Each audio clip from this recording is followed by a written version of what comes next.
You ever been really close to shitting your pants?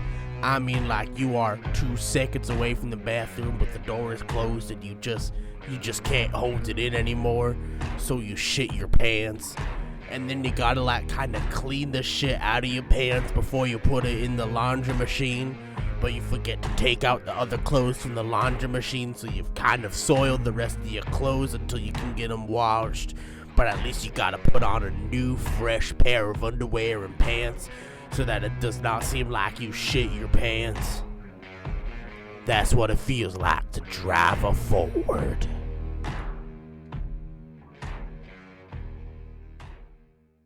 The pWoCast does not condone shitting your pants. Please don't shit your pants. The pWoCast social media links are in the bio.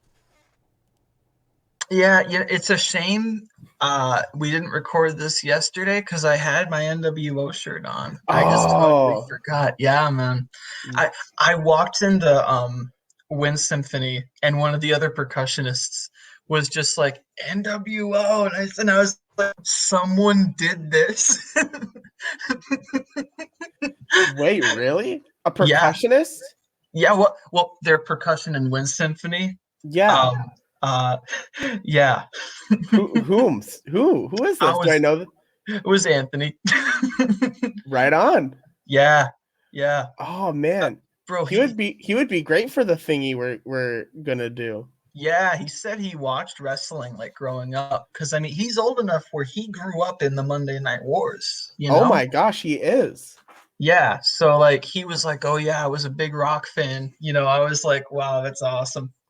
Like I envy that a little bit. Like me and you, like there's a small part of us that wishes we could have like seen it live. Lived in a world of wrestling where like the Miz isn't the WWE champion. I was literally gonna bring that up. I was hoping that this was gonna be the first thing we talked about. Oh man. I mean, I get it. I don't like it, but I get it. I mean, he's been loyal. Like you can't argue with how long he's been with the company now. And that Money in the Bank briefcase, like as a whole, hasn't really been treated the best for the past several years. Yeah. So like at least someone cashed in and won the title off of a cash in. That's true. Because I'm trying to think about the previous uses. Like we had like Brock Party Lesnar. Oh God, don't eat. I've told you I was there for that match, right? The Money in the Bank ladder match. And you still have a little PTSD from it.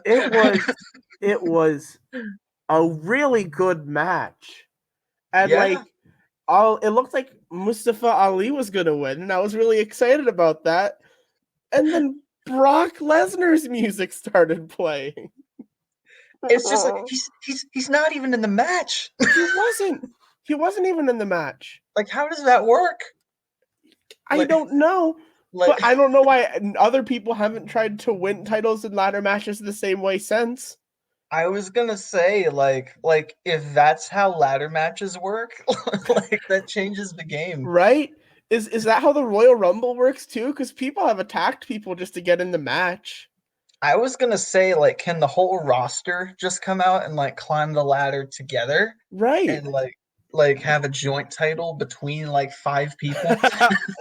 If they started doing a joint title between 5 people, that I feel like that's too much. Yeah. Like it was already weird when they tried to do it in the Attitude Era with Jericho and Chyna when they were co-intercontinental champions. Yeah, I was gonna say like it doesn't really work unless it's tag teams because then at least it makes sense. Yeah. But wouldn't it be like I'm trying to think of like hypotheticals that are just hilarious with this. Like you could have like R-Truth and 2 other people as co-24/7 champions. It's like if the Spirit Squad as a whole won like the US title in 2005. How did I forget the Spirit Squad was like a thing? Oh my God, because they were like kind of a thing. They were literally made just to feud with DX. Yeah. And the only good thing that came out of the Spirit Squad was Dolph Ziggler. Yeah, former Money in the Bank champion. Yes. Oh my God. I gotta say that that skit with you already know the one I'm talking about with Vincent sorry, with Hunter and Sean mocking Vincent Shane. Yeah, yeah. Just doing all the look at me, Dad, I'm Shut up! dancing. Oh my God, and then they played the video from the 80s. The Oh, I'll tell you what though, stuff like the Spirit Squad and stuff like the Mountie, oh and like Repo Man and all that sort of stuff. That's the type of stuff I like miss in wrestling. The like really cheesy, over the top characters that are just yeah. like there's no subtleties about it. Like the Repo Man is coming out in a mask with eye holes cut out in it and a prisoner outfit, and he's trying to steal everyone's things, and there's no subtleties to it. It's hilarious. Oh. I've been watching a lot of South Park recently, and in one of the episodes, Cartman becomes the hallway monitor, and he turns into Dog the Bounty Hunter, and does like a whole parody of it, and he's like, "I'm the dog, the hallway monitor," and it is hysterical. I feel like WWE could totally do like a parody of someone like that. WWE could do a hilarious hall monitor gimmick for like backstage. I'm just picturing probably the biggest star in the company. Like right now, is it Drew? Would you say is on top right now? Yeah, Roman. Yeah. So like picture Roman and Heyman like walking down a hallway together, right? And then just some like geeky hall monitor. Like you could honestly, if you really wanted to make it comical, you could make it like a hornswoggle type. Well, Just I'm come honestly out. picturing like Drake Maverick in this role. Yeah. Just be like, stop. I need to see your hall passes. Like Drake Maverick has his own hall monitor office, and it just has like pictures of the APA up on the wall. Oh, that's Oh, I we need more hokey gimmicks like that in wrestling. I wish I yeah. could invent a world that had all sorts of wrestlers with very over the top gimmicks like that. I See, was gonna that's say foreshadowing right there. you you could take a lot of like right before the Attitude Era. You know how like the Yeah, list of characters was yeah, just pretty awful. Like yeah. you could take It a lot of was like those. 1991 to like 1995 Exactly. when you had the Mountie, who was an intercontinental champion. You had the Repo Man. You had Mantar. You had the Gobbledygooker. Uh, Cougar. the Gobbledygooker. You had, I don't remember his name, but he was the guy who came out in he came out in hockey gear with a hockey stick, and his gimmick was that he was a hockey player. And like, I'm looking at a list of the 40 worst gimmicks, and already the Mountie and Repo Man are on it. So I gotta find some other guys. Oh well, my and God. then there's even like Ted DiBiase. What? Yeah, he's a cartoon rich guy. What do you know who Nails is? Have you heard of Nails, Nails? Nails went. Nails' whole gimmick was I went to jail, and that was like it. It says the Nails character was a former prisoner who claimed his innocence and that he had been abused by a prison guard while he was locked up. He claimed the prison guard was WWE superstar Big Boss Man. Yeah, yeah, Nails. Yeah. Oh my god, there was Draws, who Yes. uh was unfortunately paralyzed for life by a Yeah. botched power bomb, but Yeah. Draws Who was beat the cape Album again? I uh forget. D'Lo Brown? Was that right? D'Lo Brown. Yeah. Yeah, but Draws was like the kayfabe drug dealer of Road Warrior Hawk. I'm pretty sure. Oh my God. Oh my God. I know you know who this is. Bro. Kizarni. Oh my god, Kizarni. that went nowhere, which was really unfortunate. A member during the vignettes, Nick Kvetovich was revealed to be Kazarni, a member of a carnival who spoke in Carney talk. He had one match and he won, and I'm Kazarni's only match. I'm trying to remember who he beat because that's gotta suck to be on your resume is lost to Kazarni. It was MVP. Have you ever heard of Duke the Dumpster Droz? Of course, I've heard of Duke the Dumpster Drozy. Oh my god, Oh, that is fantastic. there was a guy, Special Delivery Jones, SD Jones, and his whole thing was he gave wrestlers messages. Bro, the Goon? Is that the hockey guy? Yeah, the Goon. Yes. And this is great. I love this sentence. It seemed that in the early 90s, every gimmick wrestler had to have an occupation. So why not use a professional athlete that has been kicked out of every league he's competed in? He was a former hockey player who apparently doesn't own any other clothes, as he still wore his hockey gear to the ring. Oh my god! There was a Fantasio, I think his name was. What?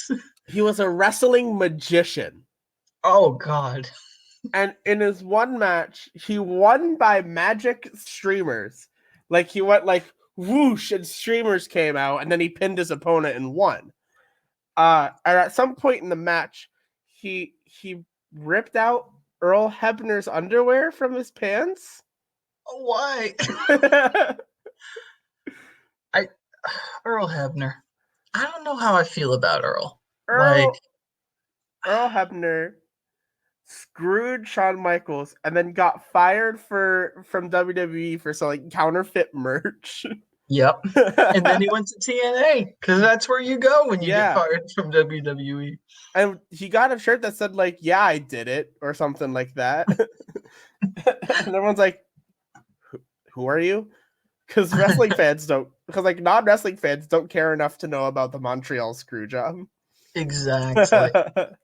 What, Paul Burchill? Oh, which one? The pirate or the guy who had sex with his sister?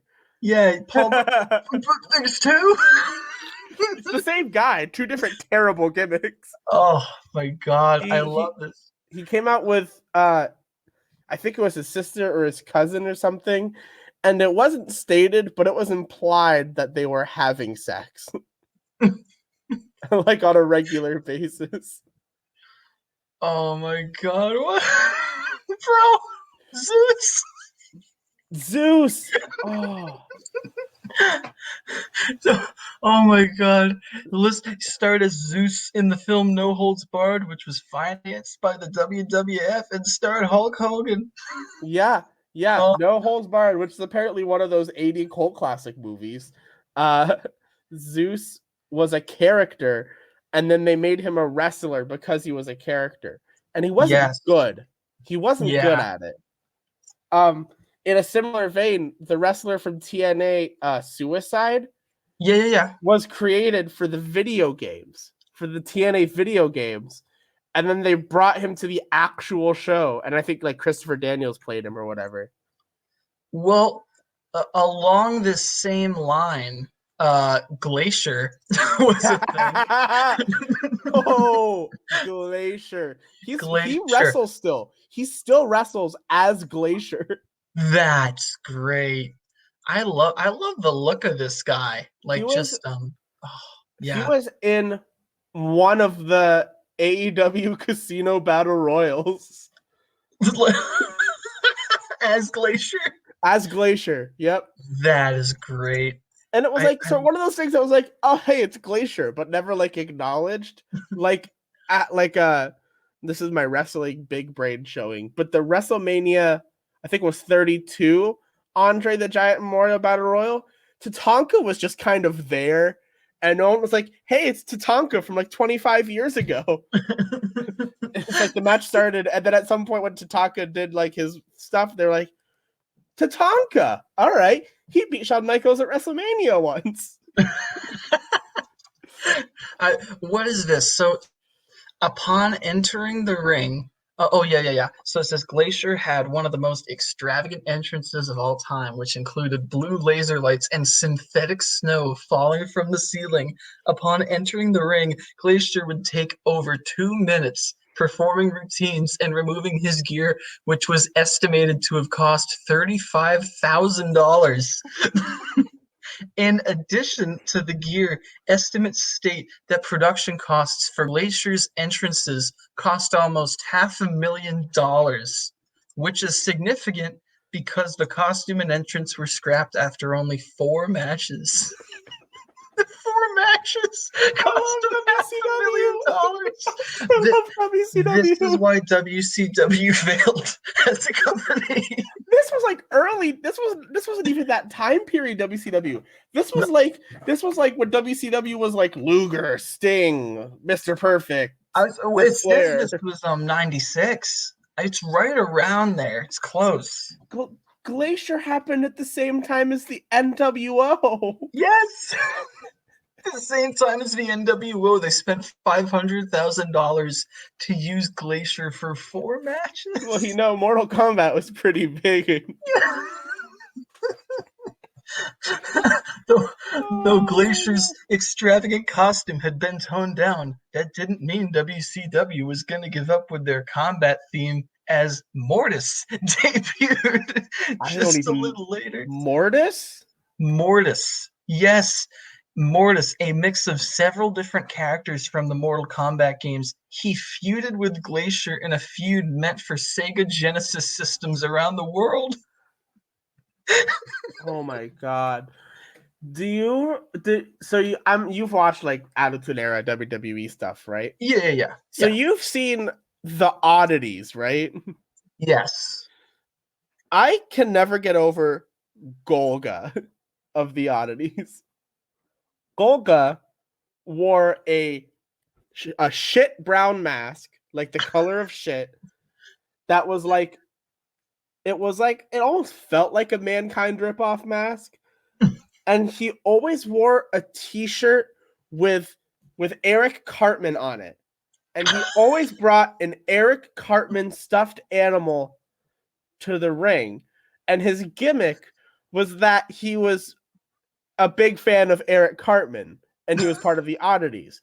And this wouldn't be that bad until you learn that the person underneath the Golga mask was Earthquake. It was John Tenta, the former Earthquake. Oh no.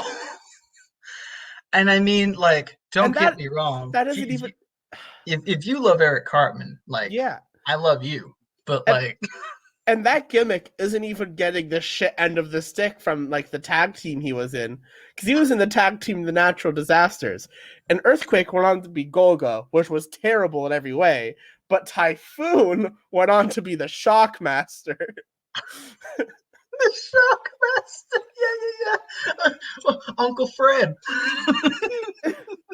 For those of you who haven't seen it, I'm absolutely linking it in the description. So it's this whole like WCW thing, and they're all like doing a promo, blah blah blah, and then they're like, "Well, our final partner's gonna shock the world because he's the Shockmaster or whatever," and this guy Typhoon trips over the ground essentially through the wall he was supposed to like smash through, which causes his sparkling stormtrooper helmet to fall off.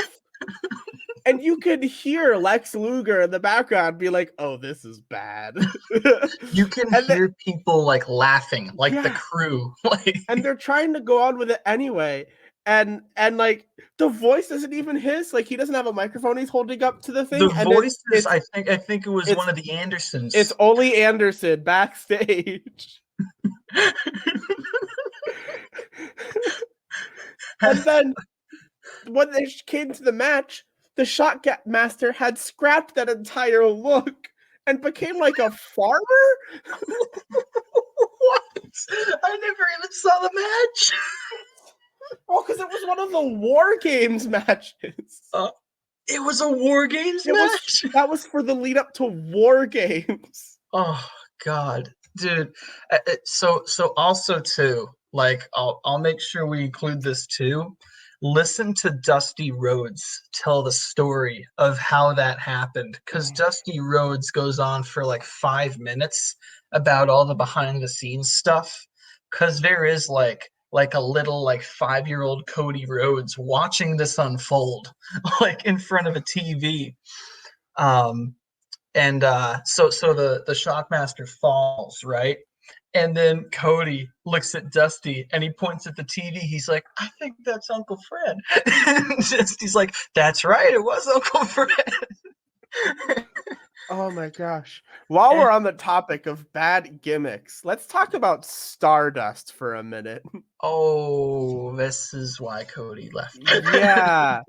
Yeah, so Stardust was certainly an interesting character because like the story was interesting, like Goldust and Cody Rhodes couldn't win matches. And then they were trying to like find new tag team partners for Goldust because Cody really wanted Goldust to succeed, but they couldn't find someone who like fit Goldust.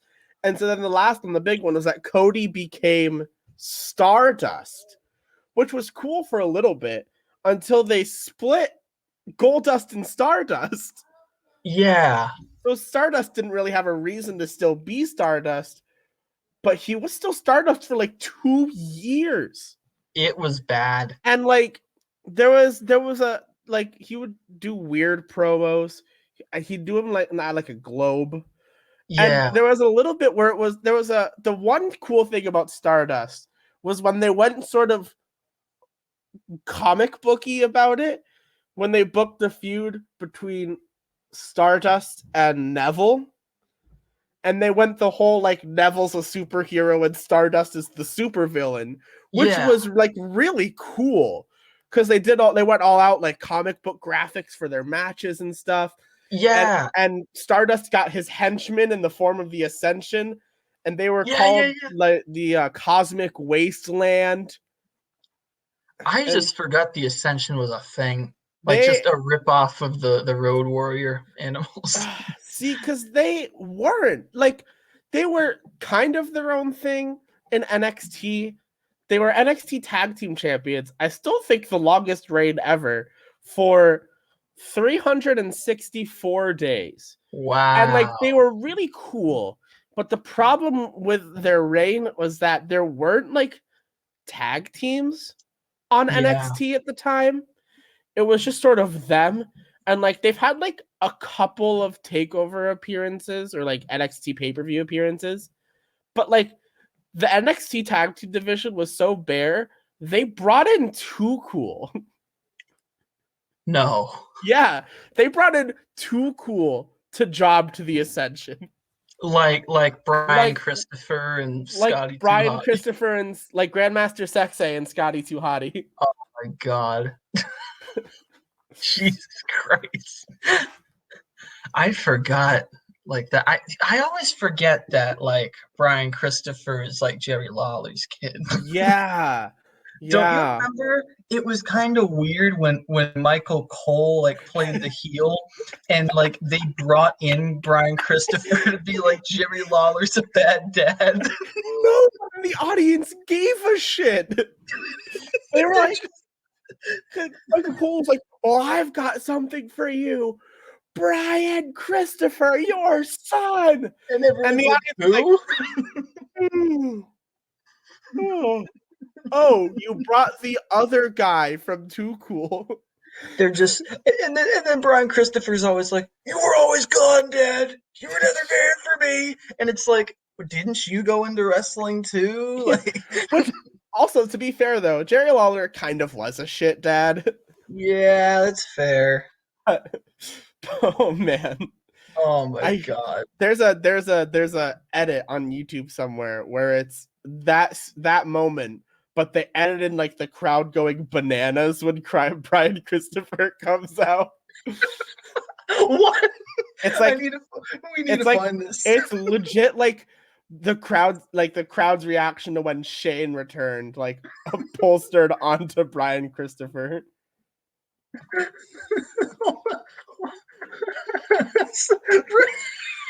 see it now. Brian Christopher returns to massive pop. Oh my god. That was they did that they tried to do that again in a John Cena storyline, and they brought back Bull Buchanan for a day. Really? Because Bull Buchanan teamed with John Cena at like the beginning of Cena's career. That's and Bull right. Buchanan went by the name B Squared. I mean that would be kind of similar to like them bringing in like Shelton Benjamin. And I will say the last Royal Rumble, I did like that they had the Shelton Benjamin and that thing. The crowd actually popped for that. And they remembered it. They're like, those guys did tag team in OVW. Yeah. It's like it's like when in their 2005 feud when Kurt Angle was doing the whole I can do everything Shawn Michaels has done but quicker shtick, and Kurt Angle brought in Marty Jannetty to beat in like 5 minutes.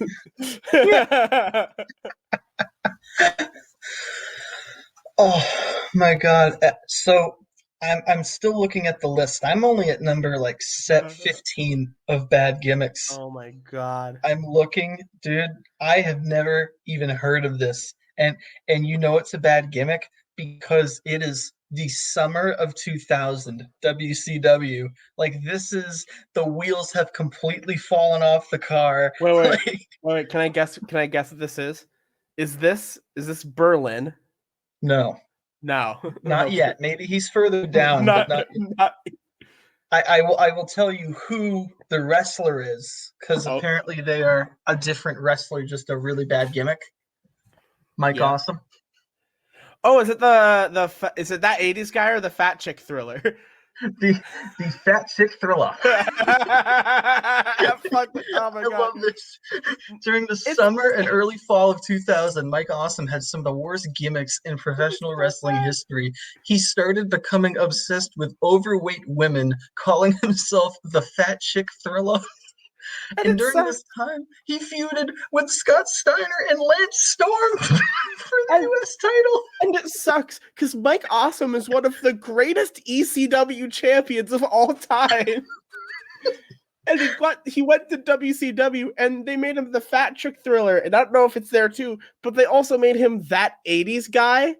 He came out in like the weird shirts, kind of like the one I'm wearing right now, and like I think like an afro. Well, it was that 70s guy, because right around then that 70s show was huge. Right, like Mila Kunis, Ashton Kutcher. So you know they had him like he had like a lava lamp lounge, and he even started driving to the ring in a Volkswagen bus. God, they just butchered Mike Awesome. They butchered him. Yeah. What is this? This is Santa Claus.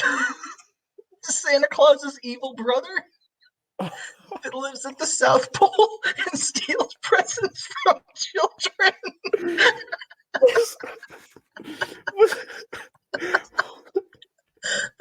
Was this in Memphis? I don't know where this was. I don't know which company it was. It doesn't tell me. It says this gimmick only lasted a few weeks around the holiday season before being dropped and never mentioned again. The rest is history, as 2 years later, he debuted as Balls Mahoney in ECW.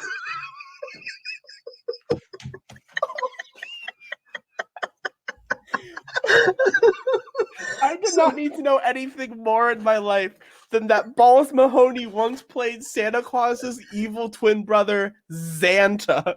Santa Claus? It's like with an X. Oh no. Oh my god. You know what's a classic bad one is Isaac Yankum DDS. Yeah, bro. Jerry Bro, Lawler's evil yeah. dentist who came in to be a Kane. big guy in a Jerry Lawler feud, who would eventually become Fake Diesel, who would then eventually become Kane. Yes, bro. Isn't it great that like I feel like there's a cycle of like bad gimmicks because Kane got his start as fake Diesel, but real Diesel got his start as Oz. Sure We can did. just keep going with He it. sure did. Oh my god. I think Glenn Jacobs, who is the person who played Kane, had to endure the most bad gimmicks because if I'm right, there was at one point in Memphis where he was the Christmas monster What? and he was like almost looked like the Yeti from WCW, which is a whole nother bad gimmick. Oh my! It's a thing. It's Yeah. it's called the Christmas creature. Christmas creature, yeah, from Memphis, and it was Kane, and he looked like almost wrapped like a present, sort of,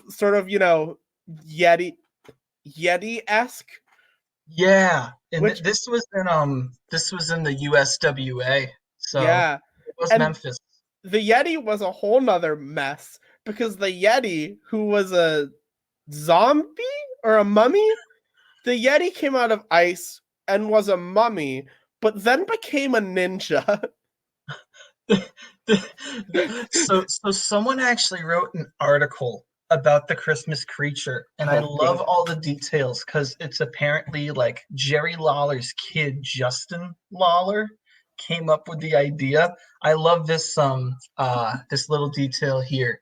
It says um uh the idea for the Christmas creature started with Kevin Lawler. Jacob says Kevin calls me later, and this is December, and he's got an idea for an evil Christmas character, the Christmas creature.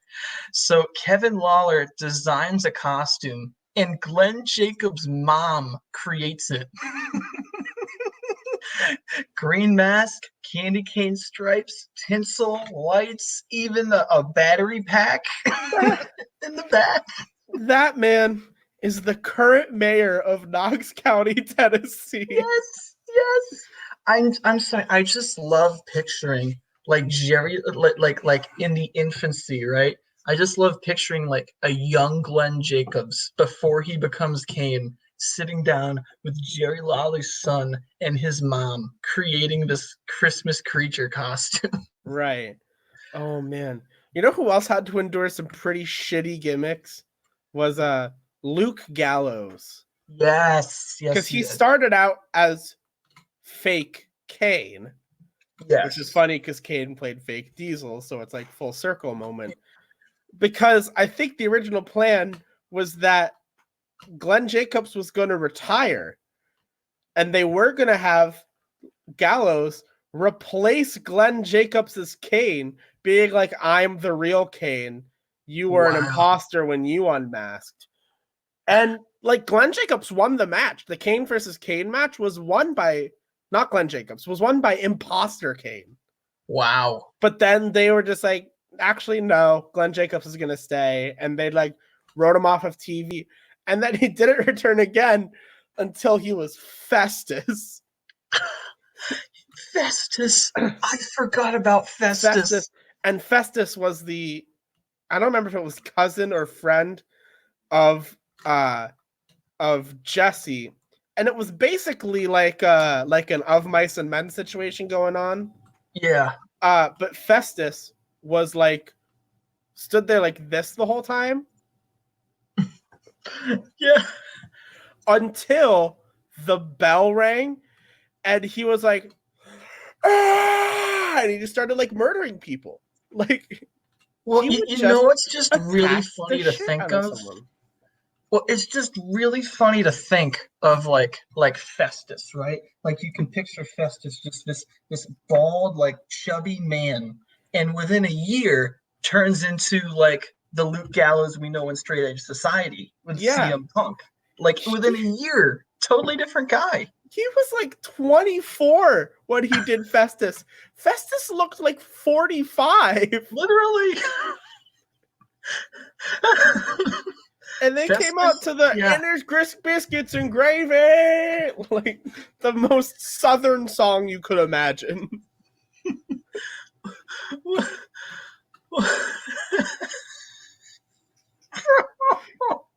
I'm seeing this. So I'm unfamiliar with this person. There's someone named Mike Shaw, like back in like 90s WWE, it looks like. Okay. And he had a gimmick called the Bastion Booger at one point. The Bastion Booger was so gross. but my favorite part is later on he plays Friar Ferguson, who is supposed to be a mad monk, and they had to drop the character because WWF received complaints from the Catholic Church of New York. Yep. Bastion Booger came to the ring in the grossest outfit you could imagine. He was like this big, and he had like sort of a thong that came up, and like it was a drag queen outfit essentially, but did not belong on him. No. And his theme song was like someone trying to hawk a loogie. Like it wasn't even music. It was like ew.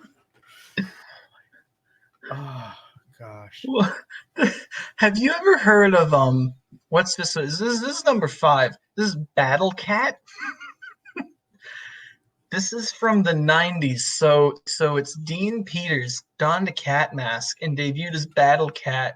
He utilized gymnastics to further emphasize the cat gimmick, using his abilities to defeat the Brooklyn Brawler on his debut. It lasted a month before he was released. You know, I don't mind that one. That's one of those, like, that's a bad gimmick, but like that's the kind of stuff I want from wrestling. A guy in a cat mask who does acrobatics, that's hilarious. Bro, they said Mr. America is the 4th worst character ever. I don't know if I agree with that. That was the funniest storyline. So recently I decided I was gonna binge watch 2003 SmackDown from after WrestleMania 19. And that's the time when the main storyline in SmackDown was Mr. America. Mr.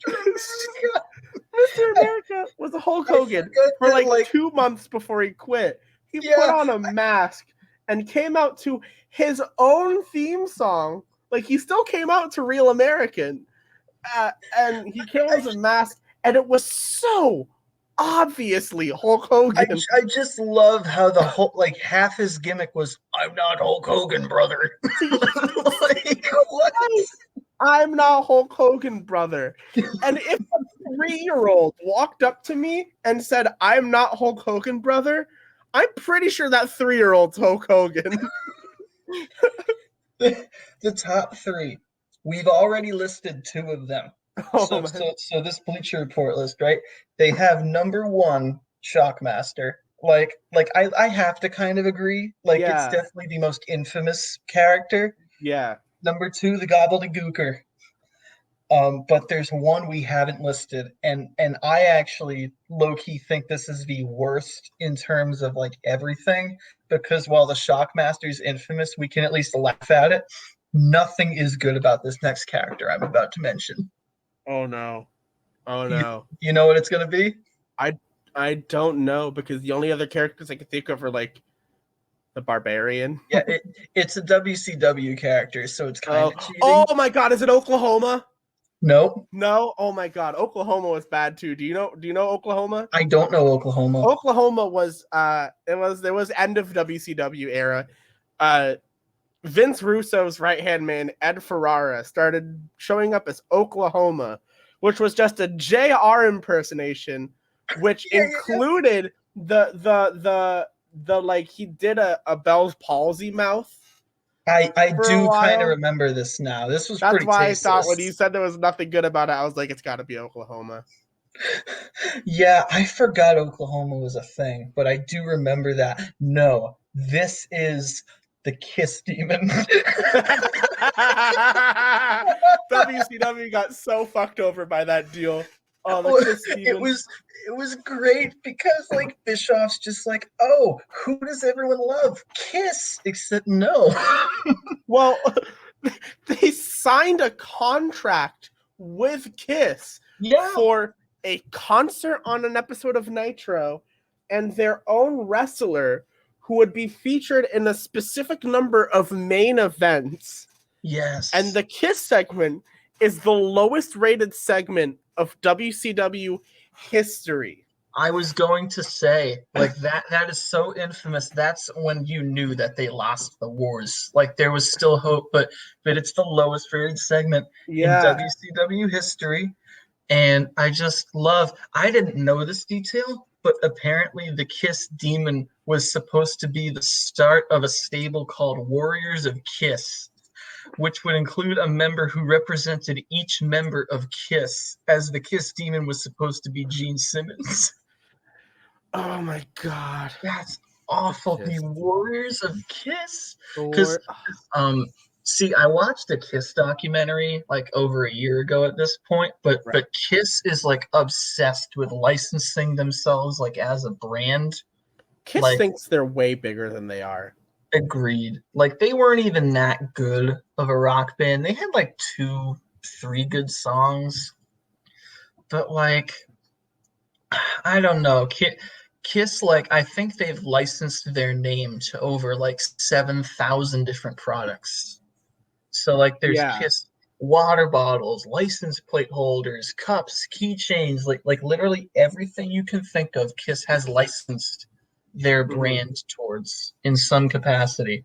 So this makes sense that if anyone was going to do it, it was going to be Kiss. Yeah. But like, I think I remember the contract they had to fulfill. Like the Kiss Demon needed to be in a main event. So the way they fulfilled it was they just had a battle royal and they put the Kiss Demon in the battle royal, right? They had a certain number of main events the Kiss Demon had to be in. Yeah. I think it was 2. He had to be in 2 main events. And I think they did the battle royal thing. But they also did a match in the middle of a card that they called the special main event. That featured the Kiss Demon. That's great. That's a great way to get around it.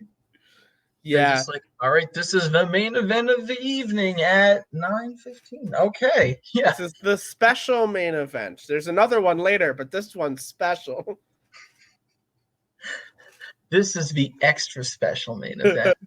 That point. This is the very special main event featuring Kiss. It's very special. This is making me think, dude. Like hypothetically, if there were a elimination chamber match between like Shockmaster, Gobbledygooker, Kiss Demon, Mr. America, Kizarny. Oh my God. It's the Shockmaster. Oh my gosh. I'd imagine the Shockmaster, I'd imagine, would accidentally break through the pod before the match started. Yeah. And so Elimination Chamber 2015 had one singles Elimination Chamber match, and it was for the vacant Intercontinental Championship.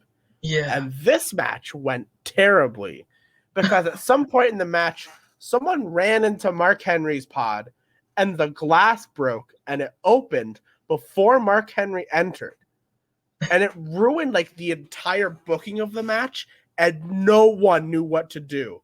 Dolph Ziggler had to book that entire match from that point on by himself in the ring to try to get it to be some semblance of a good match, because the other people in the match were like Ryback, Mark Henry, Sheamus. like I don't like Mark Henry. Like he's old, but he's not really a wrestler, really. He was certainly world champion as a thank you, as opposed to you should be world champion. Yeah. Because and to be fair, that was the best time span of his career was the year where he did all of the Hall of Pain stuff, and he was a big threat to SmackDown. Yeah, well, I honestly liked what happened at the end, where he had that like retirement ceremony, and Cena comes out, and then he like puts Cena, gives him a World's Strongest Slam, and they have a title match. Like, I thought that was pretty cool near the end. That damn salmon jacket. That damn salmon colored jacket, because that was legitimately one of the most emotional speeches anyone's ever given. That was an emotional retirement speech for Mark Henry, and then he slammed John Cena. Went. I just love how it wasn't real. Like he was so convincing, and he knew it wasn't real. They worked us so hard. Oh, and I just forgot Ryback was a person. Bro, feed me more. Dude was dangerous. He's probably one of the like in terms of like dangerous in terms of like actually injuring other wrestlers, probably one of the more dangerous wrestlers we've seen. He's on the Nia Jax level of just probably gonna injure someone every time he's in the ring. Yeah, I mean CM Punk came out and talked about it, a while ago. Yeah. Well, from shitty gimmicks to shitty wrestlers, that's how we will end this week's episode of the Pink World Order podcast. Thank you so much for listening. Links are in the bio. We might have a special episode coming up. Ooh, we don't know when we're filming yet, but we're going to try. So, look around. Stay tuned. Yes. Thank you. Good night.